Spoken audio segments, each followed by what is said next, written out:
36 വർഷക്കാലം പാർട്ടി പറയുന്നതെന്തോ അതുമാത്രം കേട്ട് പ്രവർത്തിച്ച ഒരു സ്ത്രീയോട് പാർട്ടിയിലെ പുരുഷാധിപത്യം കാണിച്ച കൊടും ചതിയുടെ കഥയാണ് ഞാൻ പറയാൻ പോകുന്നത്. ഈ കഥയിൽ വില്ലൻ സ്ഥാനത്ത് വരുന്ന എറണാകുളം ജില്ലയിലെ പ്രധാനപ്പെട്ട 2 നേതാക്കളെ തൽക്കാലം മിസ്റ്റർ എ, മിസ്റ്റർ ബി എന്ന് മാത്രം പേരിട്ട് വിളിക്കുന്നു. അവരുടെ യഥാർത്ഥ പേരുകൾ പ്രേക്ഷകർക്ക് ഊഹിക്കാം. തദ്ദേശ തിരഞ്ഞെടുപ്പിന് മുൻപ് നടന്ന കോൺഗ്രസിന്റെ വയനാട് ക്യാമ്പ് എറണാകുളം കോർപ്പറേഷൻ തിരഞ്ഞെടുപ്പിന്റെ ചുമതല പ്രതിപക്ഷ നേതാവിന് നൽകുന്നു. ദിവസങ്ങൾക്ക് ശേഷം KPCC ജനറൽ സെക്രട്ടറിയും മാധ്യമ വിഭാഗം ചുമതലക്കാരിയുമായ ദീപ്തി മേരി വർഗീസിന് പ്രതിപക്ഷ നേതാവിൻ്റെ നിർദ്ദേശം: മത്സരിക്കാൻ തയ്യാറാകണം. കോർപ്പറേഷനിലേക്ക് മത്സരിക്കാനുള്ള താല്പര്യക്കുറവ് അറിയിച്ച ദീപ്തിയെ പ്രതിപക്ഷ നേതാവ് നിർബന്ധിക്കുന്നു. എറണാകുളത്ത് നമുക്ക് വേറെ ആരുണ്ട്? ദീപ്തി നയിക്കണം. മേയർ സ്ഥാനം ലക്ഷ്യം വെച്ച് പ്രവർത്തിക്കണം. ഇതായിരുന്നു പറഞ്ഞ വാക്കുകൾ. മേയർ സ്ഥാനം ലക്ഷ്യം വെച്ച് പ്രവർത്തിക്കണം. ശ്രദ്ധയോടെ കേൾക്കണം. പറയുന്നത് പ്രതിപക്ഷ നേതാവാണ്. ദീപ്തി മനസ്സില്ലാ മനസ്സോടെ സമ്മതിച്ചു.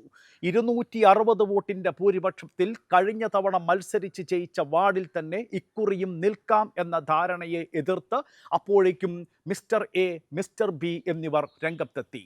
വേണ്ട, വനിതകൾക്കുള്ള സംവരണ വാർഡിൽ മത്സരിക്കട്ടെ എന്നായി അവർ.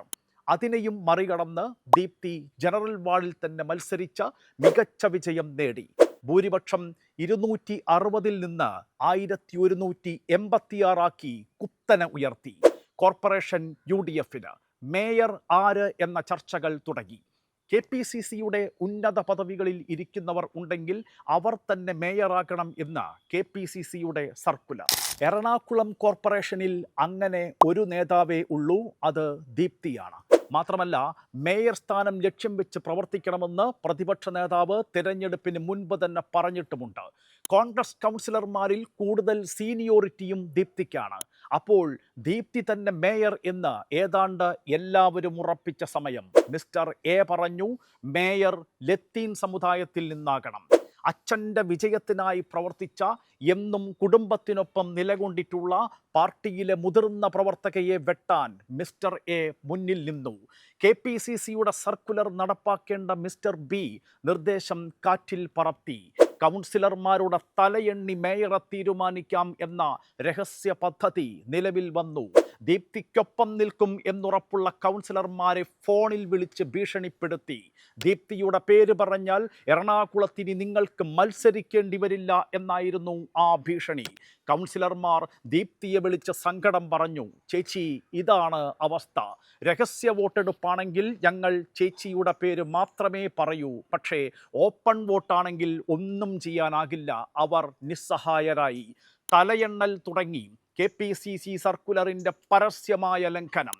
വിവരമറിഞ്ഞ് KPCC പ്രസിഡന്റ് സണ്ണി ജോസഫ് വിളിച്ചു. മിസ്റ്റർ ബി ഫോൺ എടുത്തില്ല. പ്രതിപക്ഷ നേതാവിനെ ദീപ്തി പലവട്ടം വിളിച്ചു. അദ്ദേഹവും ഫോൺ എടുത്തില്ല. ഒടുവിൽ ദീപാദാസ് മുൻഷി പ്രതിപക്ഷ നേതാവിനെ വിളിച്ചു. What is happening in Kochi എന്നും ചോദിച്ച് പൊട്ടിത്തെറിച്ചു. What can I do? Mister എയും മിസ്റ്റർ ബിയും അവർക്കെതിരാണ് എന്ന് മാത്രമായിരുന്നു പ്രതിപക്ഷ നേതാവിൻ്റെ മറുപടി. തലയെണ്ണൽ നടക്കുമ്പോഴും മിസ്റ്റർ ബി കൗൺസിലർമാരോട് പറഞ്ഞു, ഇത് നിങ്ങളുടെ അഭിപ്രായം അറിയാൻ വേണ്ടി മാത്രമാണ്. പാർട്ടിക്കൊരു പൊളിറ്റിക്കൽ ഡിസിഷൻ ഉണ്ട്, അതുമാത്രമേ നടപ്പാക്കുകയുള്ളൂ. അപ്പോൾ ഒരു കൗൺസിലർ എഴുന്നേറ്റ് നിന്ന് ചോദിച്ചു, എങ്കിൽ പിന്നെ ആ ഡിസിഷൻ അങ്ങ് നടപ്പാക്കിയാൽ പോരെ? അല്ല, എങ്കിലും നിങ്ങളുടെ അഭിപ്രായം അറിയേണ്ടത് ഒരു മര്യാദയാണല്ലോ എന്നായിരുന്നു മിസ്റ്റർ ബിയുടെ മറുപടി. എന്നാൽ സംഭവിച്ചത് മറ്റൊന്നാണ്.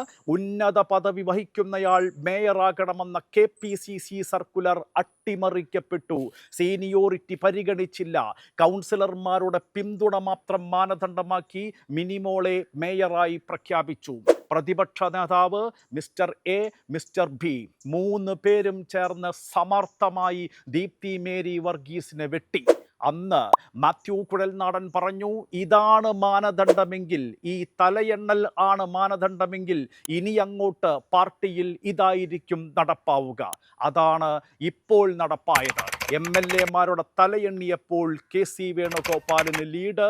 അന്ന് കൗൺസിലർമാരുടെ തലയെണ്ണി ദീപ്തിയെ വെട്ടിയതിന് തിരിച്ച് KC കൊടുത്ത 8ൻ്റെ പണി.